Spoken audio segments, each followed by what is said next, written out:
आज हम economic times के संपादकीय का विश्लेषण करेंगे। संपादकीय का विषय है wrong on political economic grounds, राजनीतिक और आर्थिक आधार पे गलत फैसला। ये संपादकीय हरियाणा सरकार के उस फैसले पे, उस बिल पे आधारित है जिसमें निजी क्षेत्र के नौकरियों में, प्राइवेट सेक्टर के जॉब में 75% आरक्षण स्थानीय लोगों के लिए किया गया है। इस 75% में से 10% की भर्ती उसी ज़िला से होनी है जिस ज़िला में ये निकाय होगा, और बाकी हरियाणा के दूसरे ज़िलों से भर्ती होगी। ये कोटा कानून जो है 10 साल तक शुरू में लागू रहेगा, और ये उन नौकरियों के लिए लागू होगा जिसमें 50,000 रुपये प्रति माह से कम की सैलरी है। संपादकीय का विश्लेषण करने से पहले हम लोग इसमें प्रयोग होने वाले, इस्तेमाल होने वाले कुछ शब्दों के अर्थ को देख लेते हैं। पहला शब्द है थ्राइव, फलना फूलना, flourish. To thrive means to flourish, फलना फूलना। स्पॉन, स्पॉन का मतलब होता है जनरेट, प्रोड्यूस, स्टार्ट। यहाँ पे स्थिति पैदा होने के संदर्भ में इस्तेमाल किया गया है। तीसरा शब्द है फिसिपेरस, ये फिशन से बना है, जो न्यूक्लियर फिजिक्स में हम लोग पढ़ते हैं, फिशन फ्यूजन। तोड़ने वाला, विभाजित, विखंडनशील।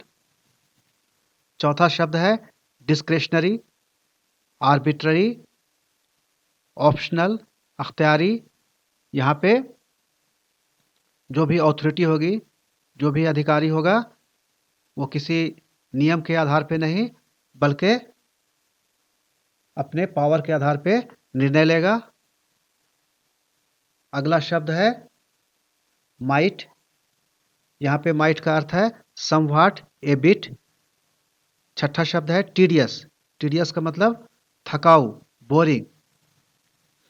सातवां जो है मैंडेट, जैसे हम लोग वोटर्स जो है मैंडेट देते हैं सरकार को, कमांड, अथॉरिटी, हुक्म, फरमान, ये मैंडेट हुआ।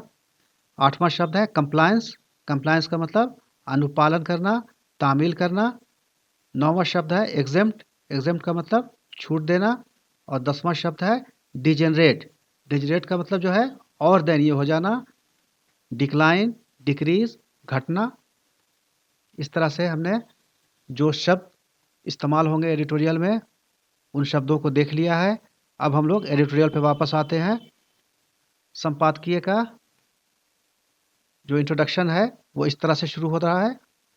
The Haryana governments decision to reserve 75% of private sector jobs that pay less than rupees 50,000 a month is plain wrong, and the center must advise the president to withhold his consent to the state bill when the governor refers it to him.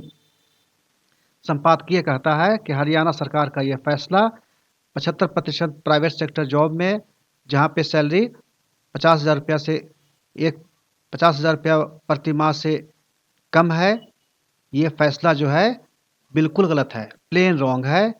और centre को, ये president centre को जो है, केंद्र सरकार को, राष्ट्रपति महोदय को ये एडवाइस देना चाहिए कि वो जो सरकार ने जो बिल भेजा है, जब उस बिल को गवर्नर प्रेसिडेंट के पास रेफर करें तो प्रेसिडेंट को, राष्ट्रपति महोदय को अपनी सहमति नहीं देनी चाहिए इस बिल के लिए। इफ नेसेसरी, अगर ज़रूरत हो, the governor must be advised by the president's office to refer the bill to the centre. अगर ज़रूरत महसूस हो तो राष्ट्रपति कार्यालय को, राष्ट्रपति कार्यालय द्वारा राज्यपाल को यह सलाह देनी चाहिए कि इस बिल को पहले सेंटर को भेजें। The lock and kill of industrial and economic growth in one of the countries thriving manufacturing and service sector hubs.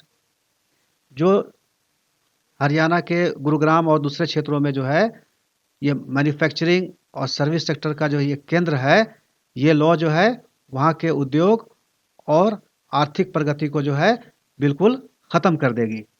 अब आगे संपादकीय कहता है, एट एन ऑपरेशनल लेवल, कार्यान्वयन के स्तर पे जब इस कानून को लागू किया जाएगा उस स्तर पे क्या होगा, the quota prevents industry from hiring the best talent that offers itself to fill any job vacancy. ये कोटा सिस्टम जो है, ये कोटा सिस्टम उद्योग को सबसे योग्य उम्मीदवार को हायर करने से रोकता है। It must settle for the third, fourth और nth best to hire a local candidate, spend time and money verifying the local claim.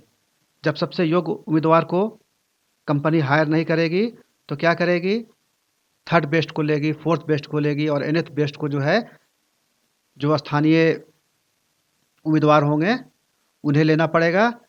इसमें समय भी नष्ट होगा और पैसा भी खर्च होगा, ये जानने के लिए कि वो उम्मीदवार स्थानीय है या नहीं। Further, the law calls for tedious compliance requirements and gives civil servants extraordinary discretionary powers to exempt a company's hiring from the vocal for local quota mandate।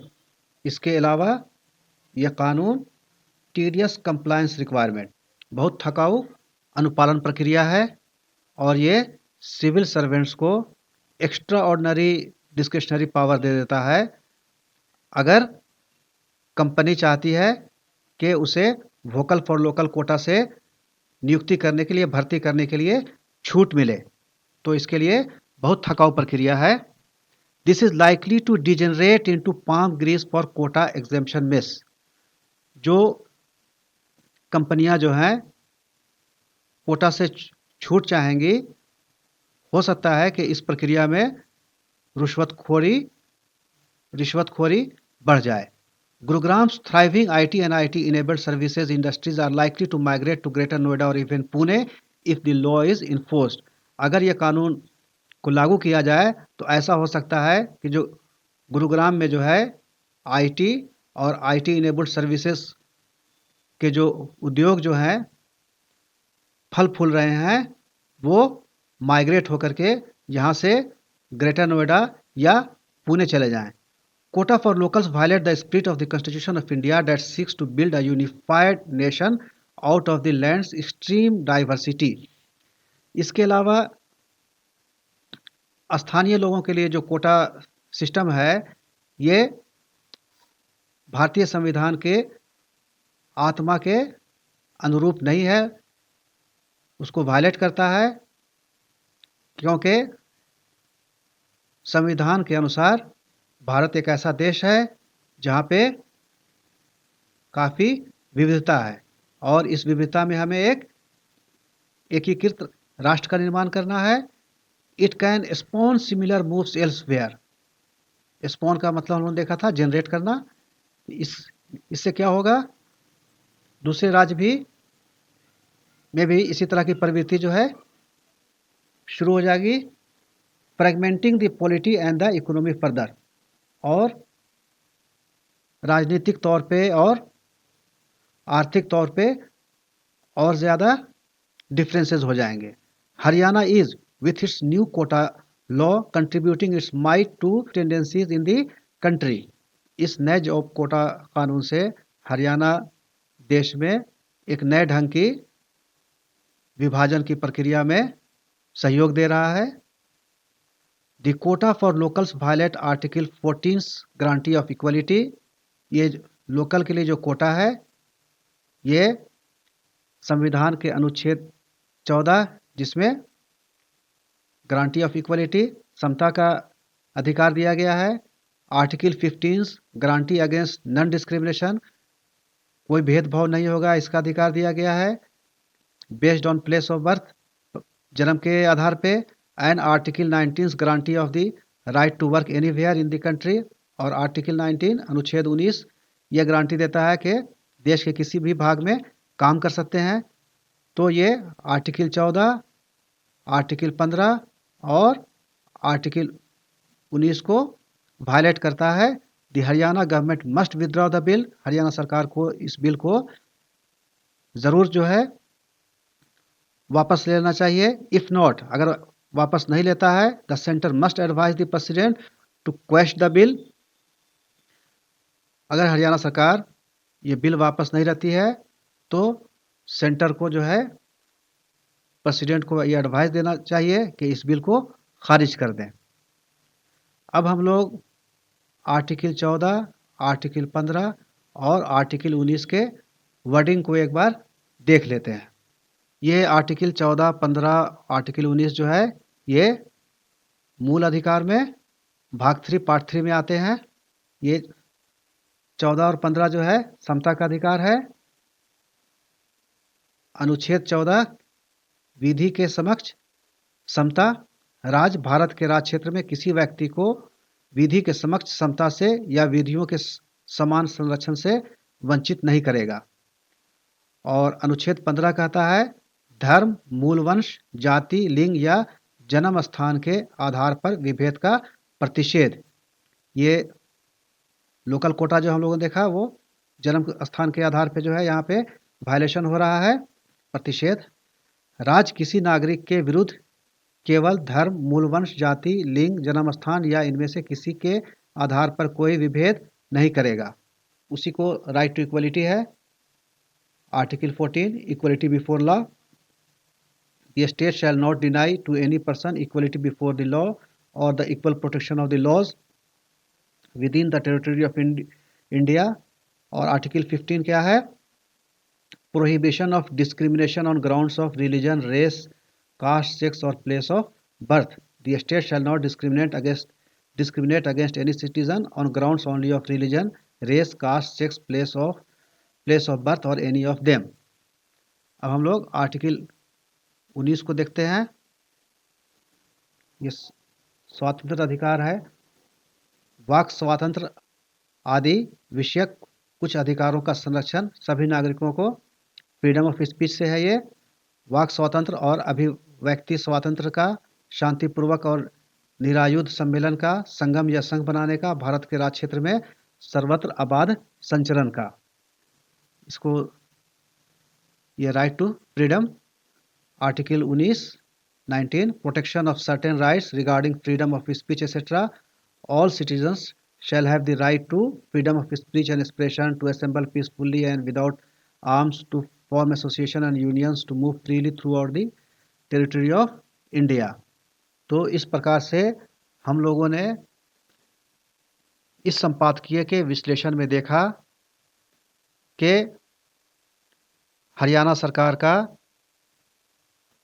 जो बिल है लोकल कोटा के लिए वो राजनीतिक और आर्थिक दोनों आधार पर यह फैसला गलत है, क्योंकि यह संविधान के आर्टिकल 14, आर्टिकल 15 और आर्टिकल 19 को वायलेट करता है। आर्टिकल 14 में हम लोगों ने देखा कि गारंटी ऑफ इक्वलिटी है, समता का अधिकार है। आर्टिकल 15 में जो है जन्म के आधार पे कोई डिस्क्रिमिनेशन नहीं किया जा सकता है, कोई भेदभाव नहीं किया जा सकता है। और आर्टिकल 19 में हमने देखा कि पूरे भारतवर्ष में कहीं भी नौकरी करने का अधिकार है। इसी आधार पे ये संपादकीय हरियाणा सरकार को ये बिल वापस लेने की सलाह दे रहा है। और अगर ये हरियाणा सरकार ये बिल वापस नहीं करता है तो ये भारत सरकार को